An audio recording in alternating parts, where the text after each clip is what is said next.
Los pecados de los santos. Arthur W. Pink, 1886-1952. El adelantado en falta. ¿Qué pasaría si fuera posible que un verdadero creyente se perdiera eternamente? ¿Cuáles son las consecuencias del pecado de un creyente? Preservación y perseverancia. Los pecados de los santos. ¿Quién puede discernir sus propios errores? Líbrame de los que me son ocultos. Preserva también a tu siervo de las soberbias, que no se enseñoreen de mí. Entonces seré íntegro, y estaré libre de gran rebelión. Rectitud, conducta de acuerdo a principios morales. El adelantado en una falta. Antes de proceder a los detalles de nuestro tema, debemos exponer fielmente el asunto con claridad. Lector, si amas el pecado no eres hijo de Dios, porque Dios es santo. Si vives para complacerte a ti mismo y disfrutas de los placeres del pecado, no eres cristiano, porque un cristiano es aquel que se niega a sí mismo, toma su cruz y sigue a Cristo. Un cristiano es aquel que está sujeto al señorío de Cristo, y ningún hombre puede servir a dos señores. Si cuando sucumbes a la tentación no te duele el corazón, si el hecho de que hayas ofendido al Señor Dios no es seguido por una contrición y un arrepentimiento genuinos, es prueba de que nunca has nacido de nuevo. Porque cuando un verdadero creyente peca, contriste al espíritu dentro de él, y el espíritu hará que se entristezca por sus malas acciones. Si no estás huyendo de las concupiscencias juveniles, segunda a Timoteo 2. 22, si no estás golpeando tu cuerpo para mantenerlo bajo, primera a Corintios 9. 27, si no estás entregándote a Dios, Romanos 9.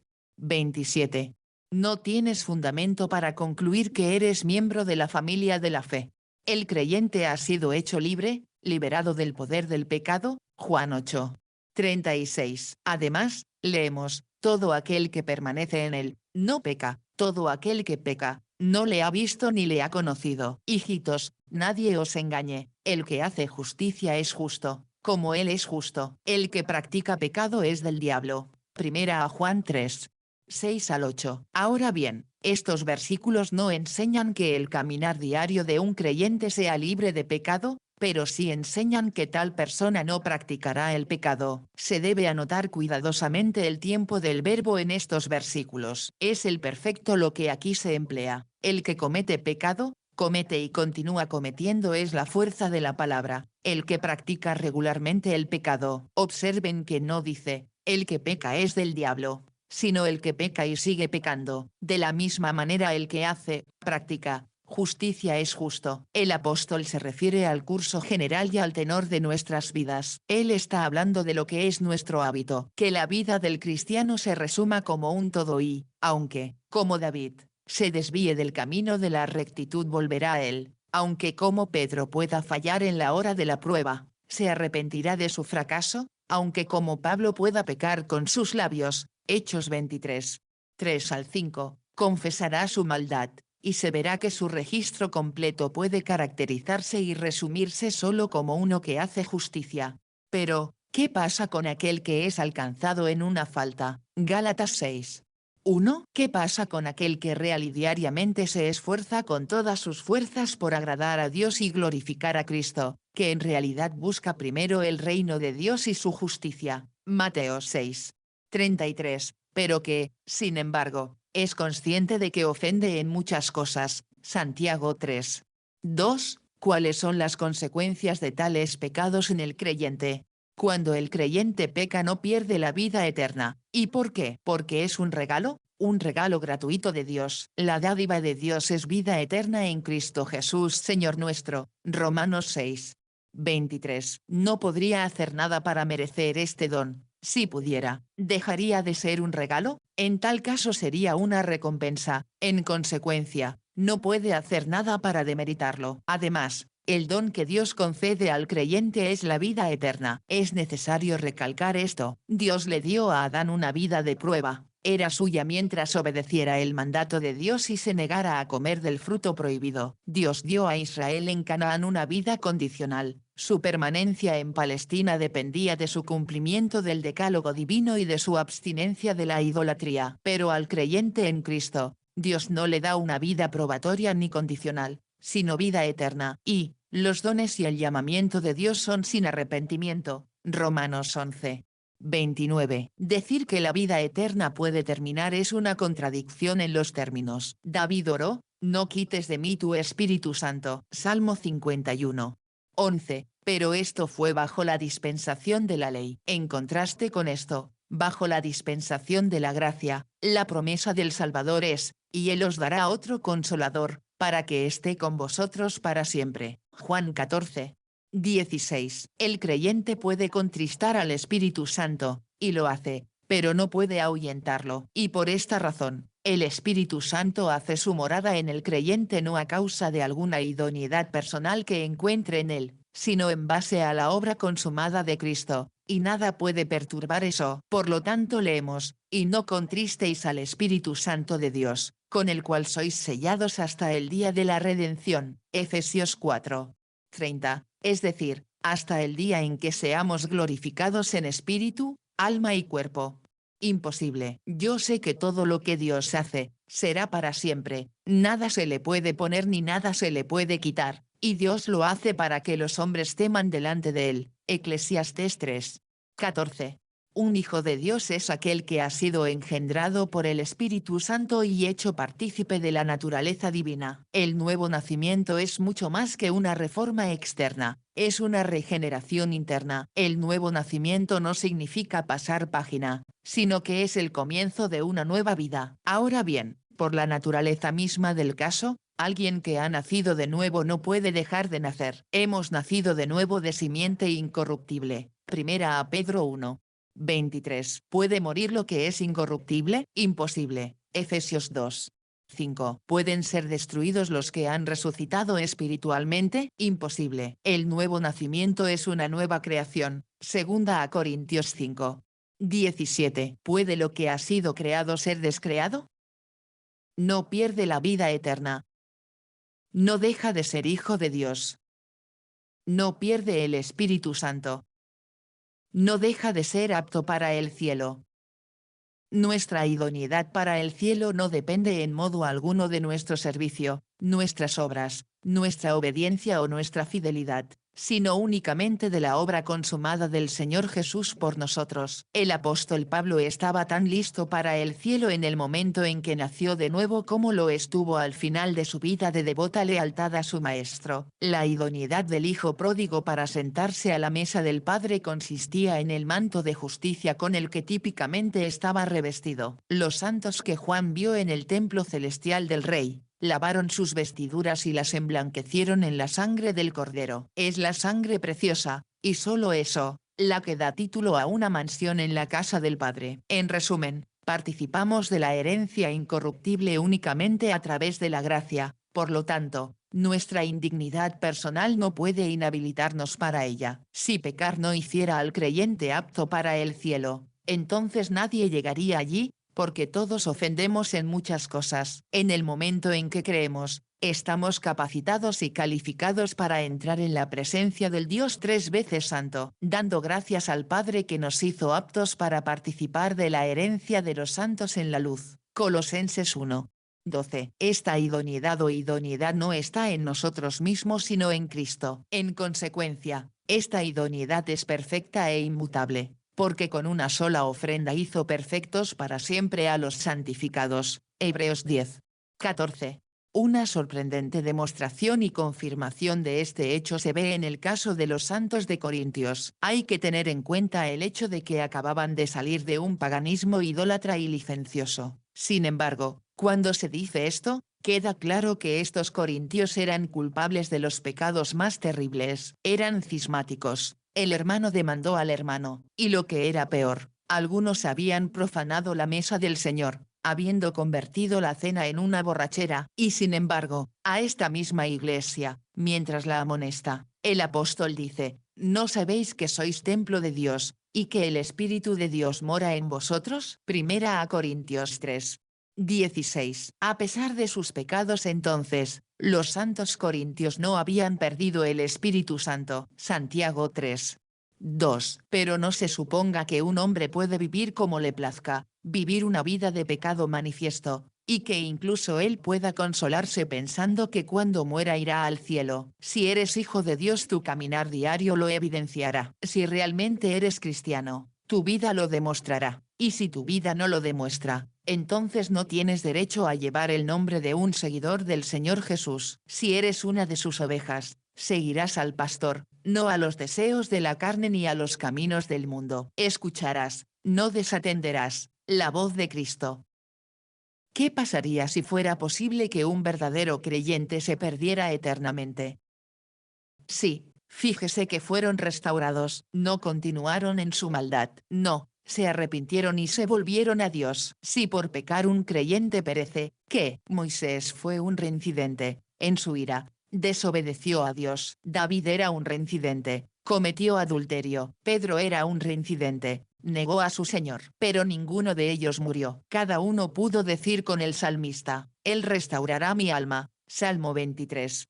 3. No hay necesidad de discutir esto. De lo dicho anteriormente se desprende que ningún santo de Dios por pecar puede finalmente perderse. Puede retroceder, pero no perecer. Ningún santo de Dios reincidente pereció jamás. Noé era un descarriado, se emborrachó. Abraham era un reincidente, descendió a Egipto con incredulidad, y mientras estaba allí dijo una mentira. Jacob era un reincidente, engañó deliberadamente a su padre. Hay quienes enseñan que es posible que una persona nacida de nuevo se pierda eternamente, pero seguramente todos ellos no deben darse cuenta de los corolarios de sus enseñanzas. La seguridad eterna del creyente es algo más que una objeción teológica, es una parte vital de los santos. La preservación final de los santos es algo más que un tema de controversia religiosa, es una verdad divinamente revelada para establecer el corazón en la gracia. Lo que ahora estamos defendiendo es algo más que un principio del calvinismo, es lo que está ligado al honor de Dios, la eficacia de la sangre de Cristo y el poder del Espíritu Santo. Ahora deseamos llamar la atención sobre algunos de los terribles males que implica la negación de esta verdad. Una y otra vez Dios ha prometido en su palabra que todo aquel que cree en su Hijo no perecerá, sino que tendrá vida eterna. Entonces, si he creído en el Señor Jesús sí, sin embargo,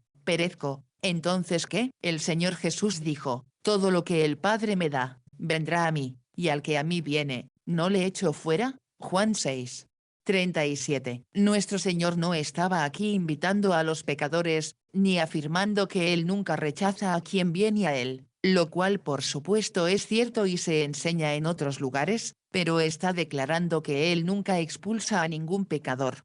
A quien ha recibido. El siguiente versículo prueba esto, y esta es la voluntad del Padre que me envió, que de todo lo que me ha dado, nada pierda, sino que lo resucite en el día postrero. Juan 6.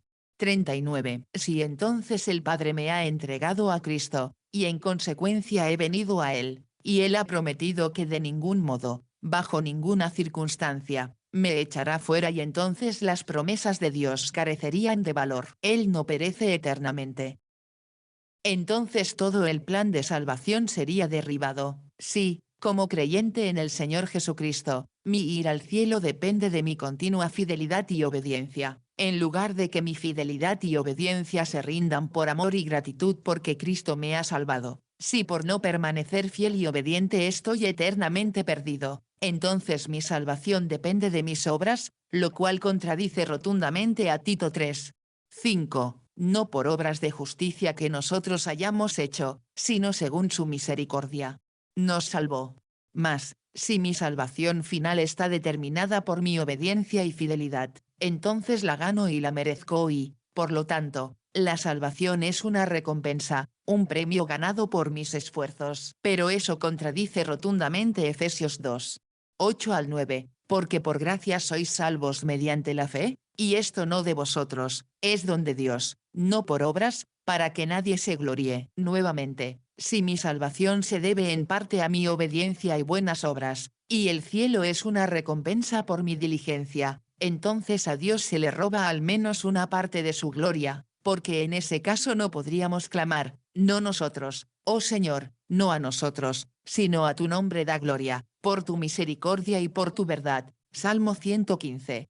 1. Una vez más, si mi salvación depende de que me mantenga fiel hasta el fin y si por no hacerlo me pierdo, entonces no puedo saber con certeza si pasaré la eternidad en el cielo o en el infierno hasta que llegue a morir. Ahora no puedo regocijarme porque mi nombre está escrito en el cielo. Lucas 10.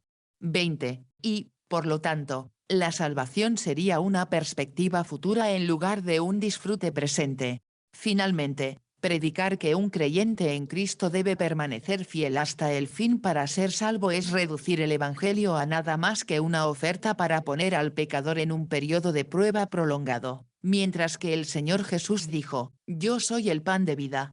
Entonces, si Dios ha comenzado una buena obra en mí y esa obra no está terminada y en consecuencia estoy perdido, ¿entonces qué? No es suficiente decir que Dios está dispuesto a hacer su parte siempre que yo haga la mía, que a Dios se le impide terminar su obra debido a mi conducta pecaminosa. Ninguna alternativa como esta estaba presente en la mente del apóstol. No interpuso ningún pero ni quizás, sino que declaró, estando confiado de esto mismo, que el que comenzó en vosotros la buena obra, la perfeccionará hasta el día de Jesucristo. Entonces, si Dios ha prometido hacer esto y no lo cumple, ¿entonces qué? Respondemos, entonces, que en tal caso, la palabra de Dios sería como la del hombre caído, poco confiable e indigna de confianza, y, en tal caso, ya no deberíamos tener ningún fundamento seguro para nuestra fe o anclaje para nuestras almas. Pero perezca tal pensamiento, sea Dios veraz y todo hombre mentiroso.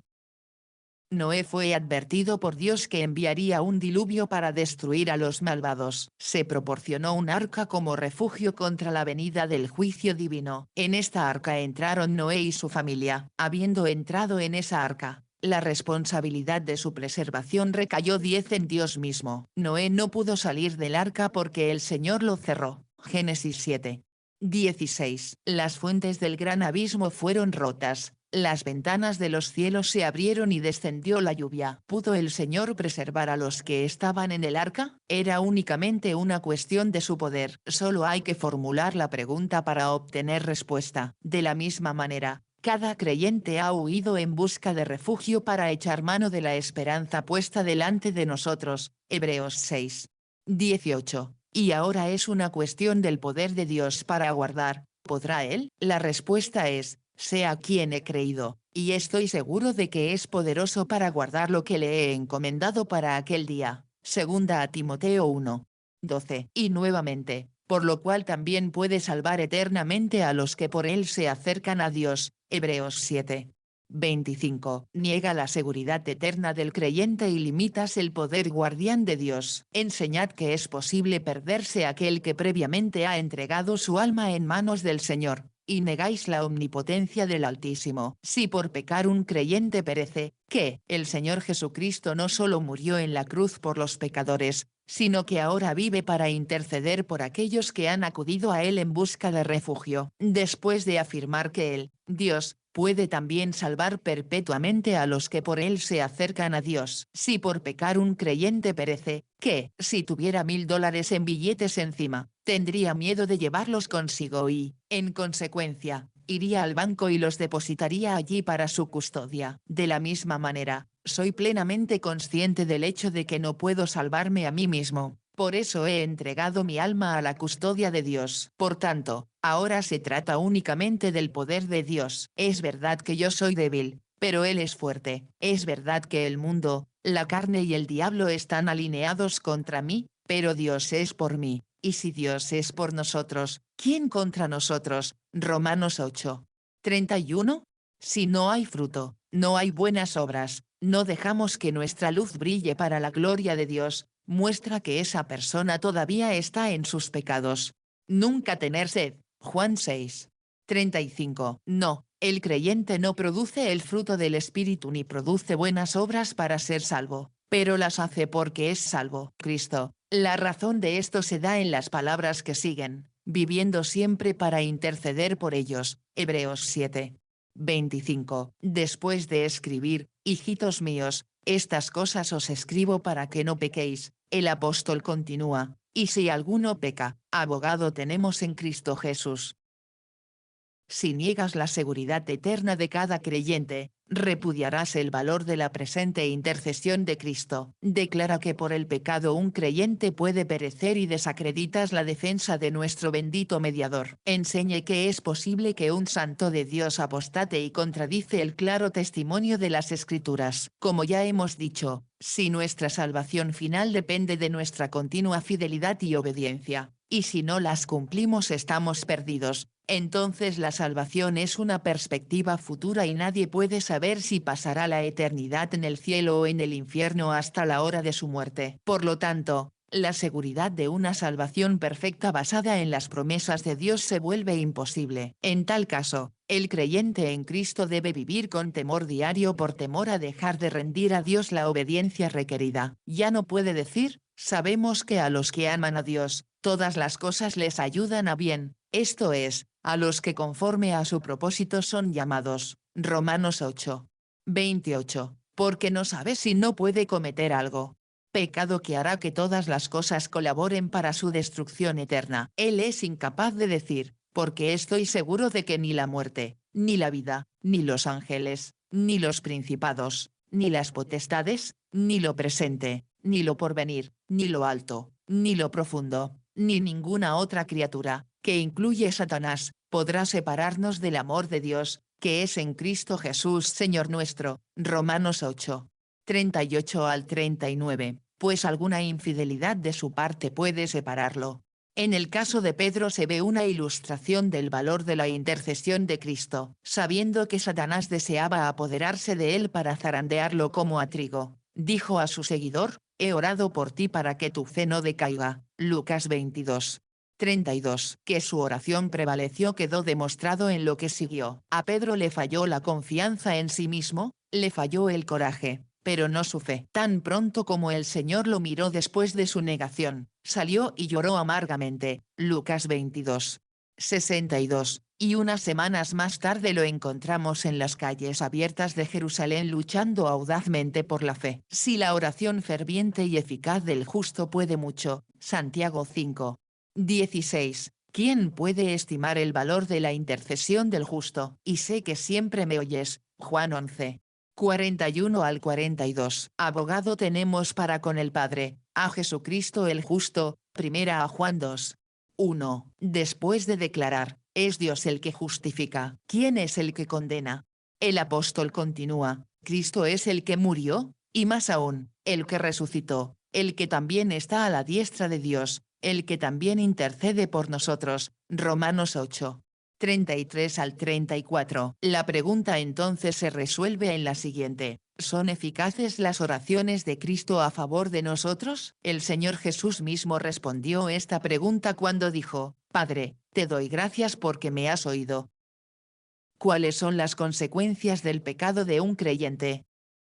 Se podría escribir mucho más para ampliar lo que hemos dicho anteriormente, pero confiamos en haber argumentado con suficiente extensión para mostrar algo de los terribles males que están involucrados y se derivan de la negación de la seguridad eterna del creyente. Pronto el vapor oscuro desaparece y una vez más el Rey Sol alegra los corazones de los hombres con sus rayos de bienvenida. De la misma manera, los pecados del creyente se interponen entre su alma y Dios, hasta que la sonrisa de su rostro se oculta y ya no se disfrutan sus perfecciones. Sin embargo, su relación con el creyente permanece sin cambios. Pero no es hasta que confiesa y abandona estos pecados que la nube se quita y se restablece la comunión. Si cerráramos aquí, como, lamentablemente, hacen algunos cuando tratan este tema, no insistiríamos en la responsabilidad del creyente, deberíamos estar dando una prima al pecado, deberíamos alentar una vida relajada y correr el gran peligro de convertir la gracia de Dios en lascivia. ¿Cuáles son entonces las consecuencias del pecado de un creyente? Habiendo considerado el lado negativo, pasemos al positivo. En otras palabras, se le ha privado de toda paz y sensación de seguridad presente si está esclavizado por un miedo servil. ¿Qué diferente es esto de la enseñanza de las Sagradas Escrituras? La primera consecuencia del pecado de Adán fue la ruptura de su comunión con el Señor. Cuando en el fresco del día Jehová caminaba por el jardín, Adán trató de huir de su presencia escondiéndose entre los árboles. Su conciencia lo condenó, ya no sentía ningún gusto por las cosas espirituales. La comunión se rompió. Este es siempre el caso. ¿Cómo pueden dos caminar juntos si no están de acuerdo? Dios no puede tolerar la indulgencia del pecado conocido. Una vez que se le permite al pecado un lugar en la vida, la comunión con Dios se vuelve imposible. A veces, durante varios días, las nubes se interponen y ocultan el sol de la tierra. Ya no es visible, ya no se disfruta de su cordial calidez,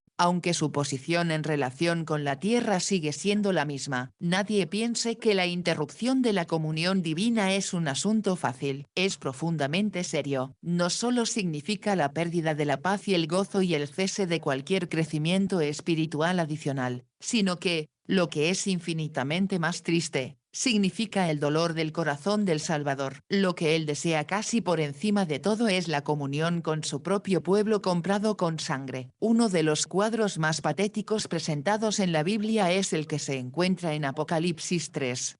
20. He aquí, yo estoy a la puerta y llamo, si alguno oye mi voz y abre la puerta, entraré a él y cenaré con él, y él conmigo. No se trata aquí de salvación sino de comunión. Cena, vuélveme el gozo de tu salvación. Salmo 51. 12. Fue su grito desconsolado. Tenga en cuenta que él no dice, vuélveme tu salvación, sino vuélveme el gozo de tu salvación. Por su mala conducta había perdido el disfrute de ello. A medida que el creyente permite al pecado un lugar en su vida diaria, pierde el gusto por las cosas espirituales, su amor por la palabra disminuye, su deleite en la oración se desvanece, su corazón está vacío e insatisfecho. No solo eso, sino que es miserable. Miserable de mí. ¿Quién me librará de este cuerpo de muerte? Romanos 7. 24. Se convierte, cada vez más, en su queja. Cuando Pedro negó al Señor, leemos que salió y lloró. Uno de los resultados de la terrible caída de David fue la pérdida de su gozo por la salvación de Dios. Es siempre el símbolo y expresión de compañerismo. Es esto lo que anhela el Salvador, y el pecado se lo niega. Lloró no profusamente sino amargamente, mostrando su condición triste y miserable. Triste, indescriptiblemente triste. Es esto, el aprecio por la salvación que es nuestra, la gratitud hacia aquel que ha hecho tanto por nosotros, la compasión por las almas de los perdidos, la obediencia a los mandamientos del Salvador. Todo exige que publiquemos en el extranjero las buenas nuevas de la gracia divina. Pero, ¿cómo podré llevar los vasos del Señor si mis manos están impuras? ¿Cómo puedo decirles a otros sobre el poder de Cristo para liberarnos del pecado si yo mismo vivo en él? ¿Cómo puedo hablar del gozo de la salvación si lo he perdido? ¿Cómo puedo hablar de la indescriptible bienaventuranza de caminar con Dios si no estoy en comunión con él? No podemos servir a Dios y a Mammón. No podemos vivir una vida que desagrade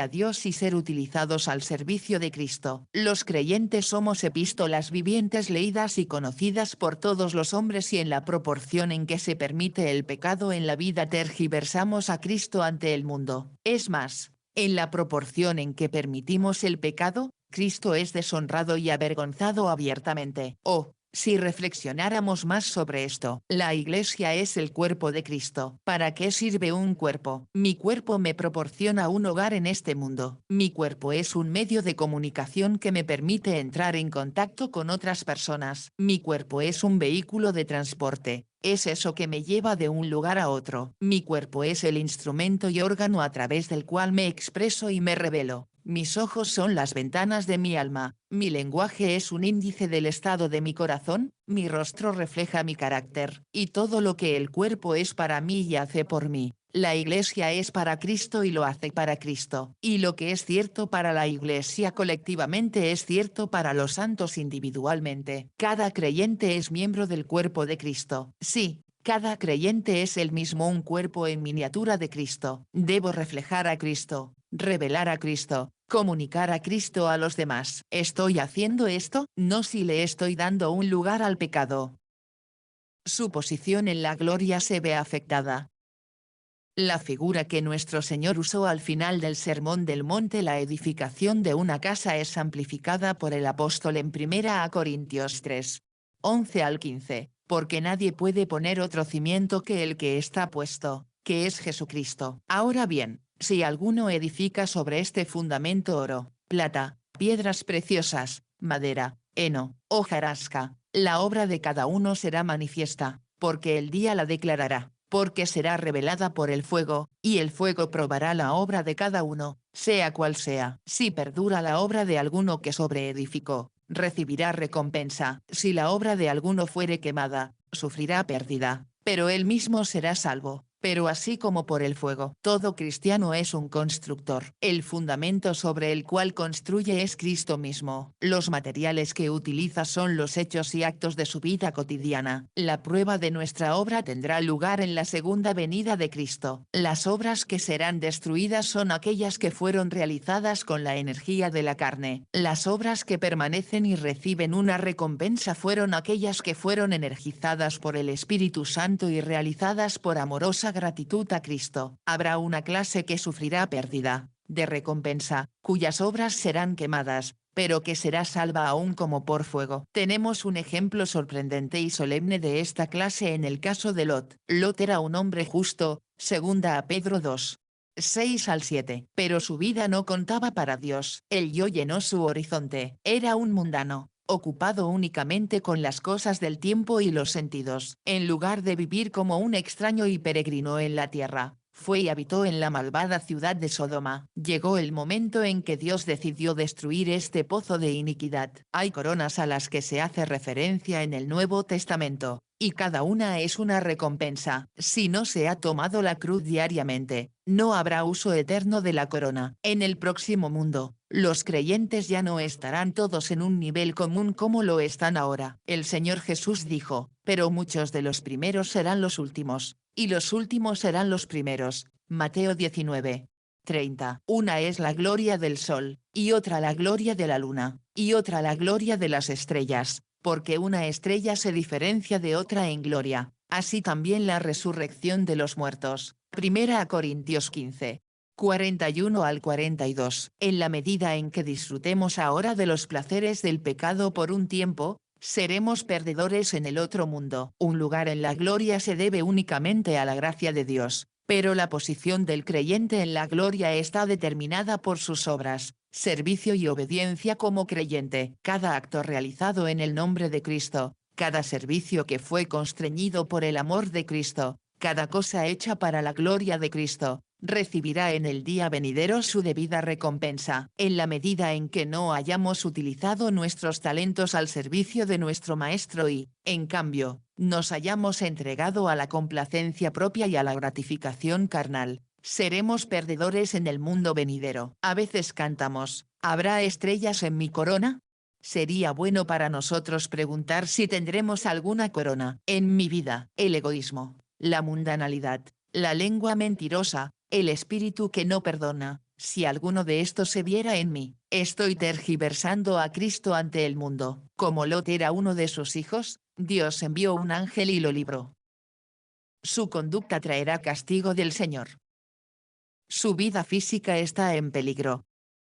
La diferencia entre ellos no está en el hecho del castigo, sino en el momento del castigo. Los pecados del incrédulo serán castigados en el mundo venidero, los pecados del creyente serán castigados en este mundo, aquí y ahora. Tal fue la experiencia de Jacob, de Moisés, de David. Fueron castigados severamente. Esta es una escritura que establece muy claramente las consecuencias del pecado de un creyente. Si sus hijos abandonan mi ley y no andan en mis juicios, si quebrantan mis estatutos y no guardan mis mandamientos, entonces visitaré con azotes su transgresión. Sin embargo, no le quitaré del todo mi misericordia, ni dejaré que desfallezca mi fidelidad. Salmo 89. 30 al 33. Si los hijos de Dios caminan desordenadamente y desobedientemente no son desechados ni desheredados, sino que son castigados con la vara de la justicia divina. Si pecamos, sufriremos en nuestros cuerpos, en nuestras almas, en nuestras circunstancias. Dios es santo y el pecado debe ser castigado. Los pecados del creyente deben recibir una justa recompensa. Hebreos 2. 2. Tanto como los pecados del incrédulo. Los bienes de Lot perecieron y fueron quemados en Sodoma. Personalmente, fue salvo, pero sufrió pérdida. Así será en el futuro. Lot fue un caso patrón. Aquellos que no ponen en su vida más que madera, heno, hojarasca, obras muertas, serán los perdedores por toda la eternidad. Pero supongamos que el castigo divino no tiene el efecto deseado. Entonces, ¿qué? Supongamos que en lugar de que el transgresor se humille bajo la poderosa mano de Dios, endurezca su corazón. Supongamos que en lugar de confesar y abandonar sus pecados, deliberadamente continúa en ellos. En ese caso Dios lo eliminará con el golpe de la muerte. En la primera parte de este artículo, nos referimos al hecho de que los creyentes corintios, aunque culpables de los pecados más terribles, todavía estaban habitados por el Espíritu Santo. Pero marquemos ahora el otro lado. Refiriéndose a otras profanaciones de la mesa del Señor, el apóstol dice: por esto muchos están débiles y enfermos entre vosotros, y muchos duermen, habían muerto. Tratando el mismo tema solemne, el Señor Jesús dijo: todo pámpano que en mí no da fruto, lo corta. Juan 15. 2. Es decir, lo saca de la tierra. El creyente debe ser un productor de frutos, pero si no logra cumplir el propósito de su llamamiento, entonces Dios no le permitirá estorbar la tierra. A esto se refiere el apóstol Juan cuando dice: hay pecado de muerte. Primera a Juan 5. 16. Esta es la muerte física, y el pecado al que se hace referencia lo comete un creyente. Ver contexto. Entendemos que esta escritura significa: hay un límite a la paciencia de Dios, después de que el creyente ha llegado a cierto punto, peca hasta la muerte. Beneficios de la verdad de la preservación divina. Una doctrina peligrosa. Preservación y perseverancia. La preciosa verdad de la preservación divina está diseñada para profundizar la gratitud del cristiano. Le da a conocer la plenitud de esa gracia que Dios concede a su pueblo. Declara que el que comenzó en ellos la buena obra, la continuará y la completará. Filipenses 1. 6. Nos asegura que nada los separará jamás del amor de Dios que es en Cristo Jesús su Señor. Romanos 8. 35 al 39, revela el bendito hecho de que el poder de Dios está comprometido a protegerlos del mal y liberarlos de sus enemigos. Dios nos ha levantado un cuerno de salvación, para que seamos salvos de nuestros enemigos. Lucas 1. 69, 71. ¿Qué canto de acción de gracias debería elevarse en el corazón de los redimidos? El ángel del Señor acampa alrededor de los que le temen, y los librará. Salmo 34. 7. Ahora bien, como cualquier otra verdad revelada en las Escrituras, la preservación divina de los santos puede ser pervertida y arrebatada para destrucción de los hombres. Segunda a Pedro 3. 16. Escuche ahora la conclusión de todo el asunto: no os dejéis engañar, Dios no es objeto de burla, porque todo lo que el hombre siembra, eso también segará. Porque el que siembra para su carne, de la carne segará corrupción, pero el que siembra para el Espíritu, del Espíritu segará vida eterna. Gálatas 6. 7 al 8. Que el Señor dé tanto al escritor como al lector un mayor odio al pecado, un mayor temor de desagradarlo, un mayor deseo de adherirse más a él. Una vez más, esta bendita verdad de la seguridad de los santos pretende ser un tónico divino para nuestros espíritus decaídos, peleando la buena batalla de la fe. Pero con qué frecuencia la batalla parece ir en nuestra contra. Si no fuera por la reconfortante seguridad de las promesas de Dios, bien podríamos tener dudas en cuanto al resultado final. Al vivir en un mundo hostil, con Satanás y sus huestes buscando provocar nuestra destrucción, sin poder propio, la desesperación llenaría nuestros corazones si Dios nos dejara solos. Pero bendito sea su nombre, no lo hace. Su oído está abierto a nuestros gritos, su brazo siempre dispuesto a defendernos. Pero que no estaba perdido lo prueba el hecho de que apareció con Elías en el monte de la transfiguración. Que un cristiano continúe en pecado conocido, y especialmente que no se vea afectado por el castigo del Señor,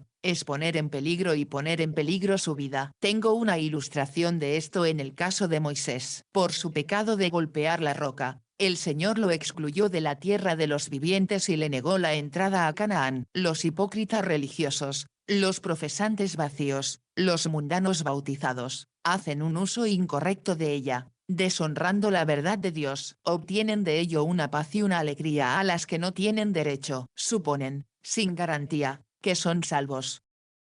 preservación divina y perseverancia humana. Debido a que esta bendita verdad de la preservación de Dios de sus hijos ha sido tan pervertida por multitudes que no son sus hijos, no pocos han llegado a la conclusión de que es una doctrina peligrosa y que es mejor que el púlpito guarde silencio al respecto. Pero esto es una confrontación de su inútil razón contra la infinita sabiduría de Dios. Él lo ha publicado con bastante claridad en su palabra, y lo mismo deberían hacer sus siervos. Además, seguir tal proceder sería privar a los niños de parte del pan necesario. El abuso de una doctrina no es prueba de que sea dañina. Si todos los hombres fueran glotones, eso no sería un argumento para que me negara a comer ningún alimento, pero sería una advertencia para mí usarlo con moderación. Andar en obediencia a los mandamientos y preceptos de Dios no es una condición meritoria para ganar la salvación, pero es la prueba de que somos salvos. Dar fruto para la gloria de Dios no nos une a la vid verdadera, sino que hace manifiesto que estamos unidos a Él. Negar la impiedad y los deseos mundanos,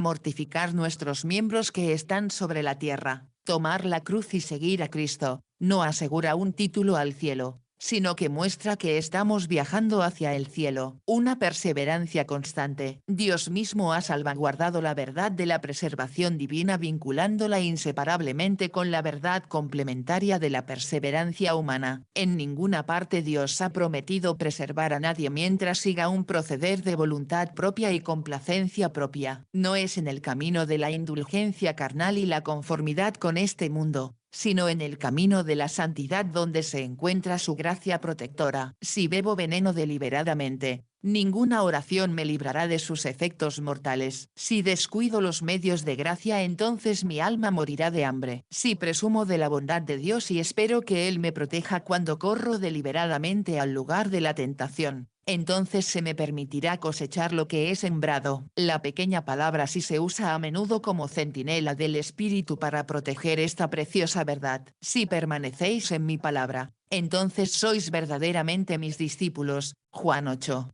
31. Somos hechos participantes de Cristo, si mantenemos firme hasta el fin nuestra confianza del principio. Hebreos 3. 14. Si hacéis estas cosas, no caeréis jamás. Segunda a Pedro 1. 10. Si permanece en vosotros lo que habéis oído desde el principio, también vosotros permaneceréis en el Hijo y en el Padre. Primera a Juan 2. 24. No son estas cosas las que nos conducen a Cristo, sino que evidencian que estamos en Él. Debido a que hay una fe espuria, una profesión falsa, una imitación de la obra de gracia de Dios, el Espíritu tan a menudo enfatiza el hecho de que solo cuando avanzamos por el camino angosto de la piedad práctica nuestra perseverancia prueba nuestra fe. Ser genuino. No tienen ninguna de las marcas de la regeneración y no dan fruto espiritual, sin embargo, se persuaden de que Dios los llevará hasta el cielo. Satanás los ha engañado haciéndoles pensar que en algún momento del pasado, hace años, creyeron en Cristo, y al descubrir que la Biblia enseña que una vez salvo para siempre, continúan en una confianza carnal de la que la gran mayoría está fuera. Nunca se despiertan hasta que despiertan en el infierno. Una palabra como esta solo puede ser ignorada bajo nuestro inminente riesgo. La presunción carnal puede ignorarla y desafiarla, pero los justos le prestarán atención. Aunque todo verdadero santo tiene la seguridad infalible de que el Señor perfeccionará lo que me concierne, sin embargo, añade de inmediato, no abandones las obras de tus propias manos. Salmo 138.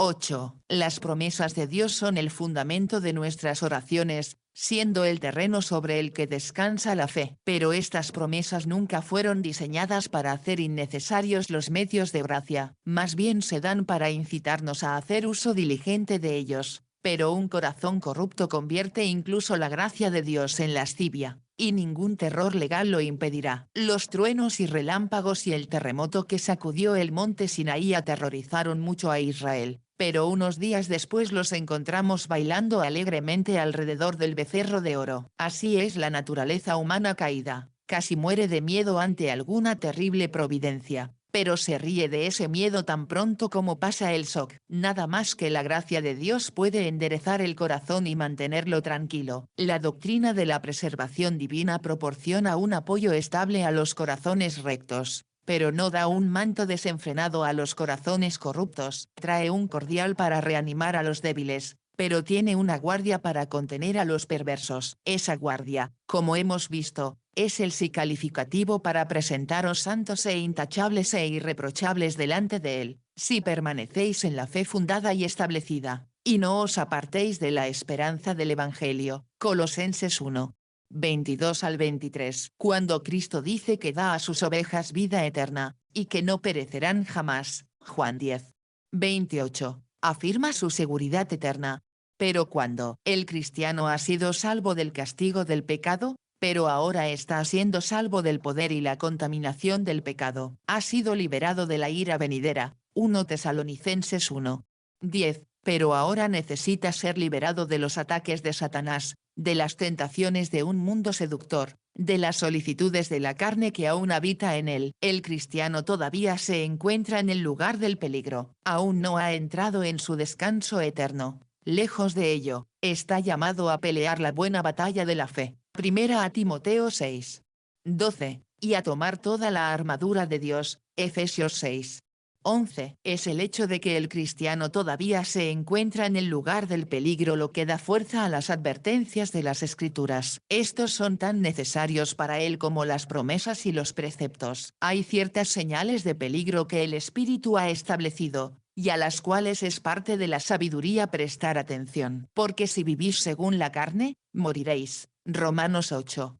13. Aquí aprendemos cuál sería el fin inevitable si se persistiera en cierta línea de conducta. Necesitamos estar en guardia contra una visión unilateral de la salvación. Si bien es cierto que aquel que nace del Espíritu ha sido salvo, es igualmente cierto que, desde otro punto de vista, su salvación aún es futura. Ver Romanos 13.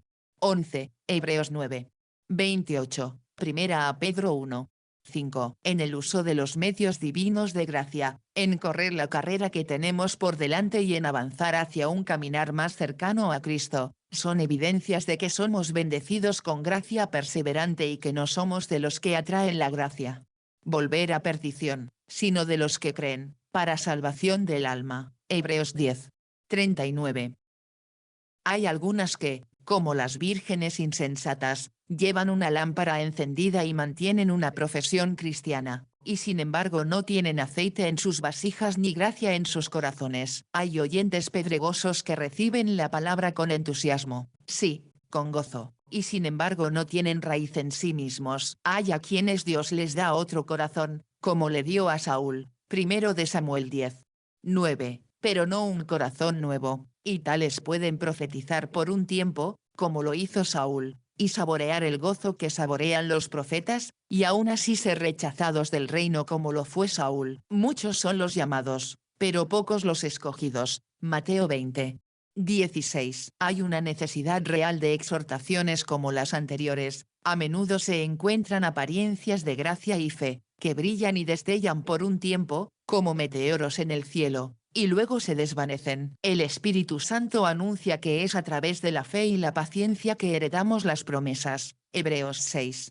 12. Por lo que se nos enseña que la perseverancia real en el camino de la fe y la santidad debe ser nuestra evidencia de que somos de su oveja. La creencia en la doctrina de la preservación divina es inútil e inútil si no va acompañada de la gracia de la perseverancia. La doctrina de la preservación divina no ofrece refugio ni a la pereza ni al libertinaje. Si se promete preservación a los santos, entonces debo encontrarme avanzando por el camino del deber, usando los medios de la gracia o de lo contrario la doctrina me condenará. Se exhorta a los cristianos a hacer segura su llamada y elección, segunda a Pedro 1.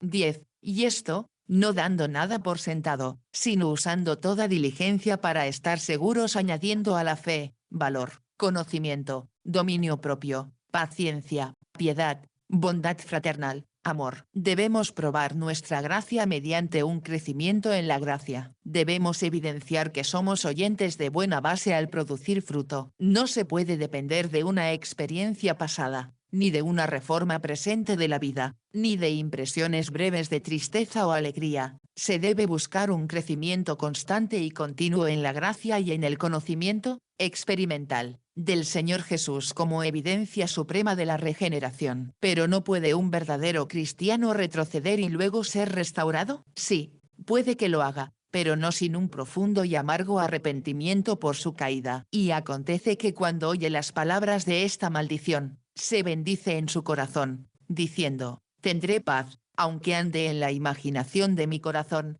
para añadir a la sed la embriaguez. El Señor no lo perdonará, pero entonces la ira del Señor y sus celos arderán contra ese hombre, y todas las maldiciones que están escritas en este libro recaerán sobre él. Deuteronomio 29. 19 al 20. Por otro lado, el que confiesa y abandona sus pecados tendrá misericordia. Proverbios 28. 13.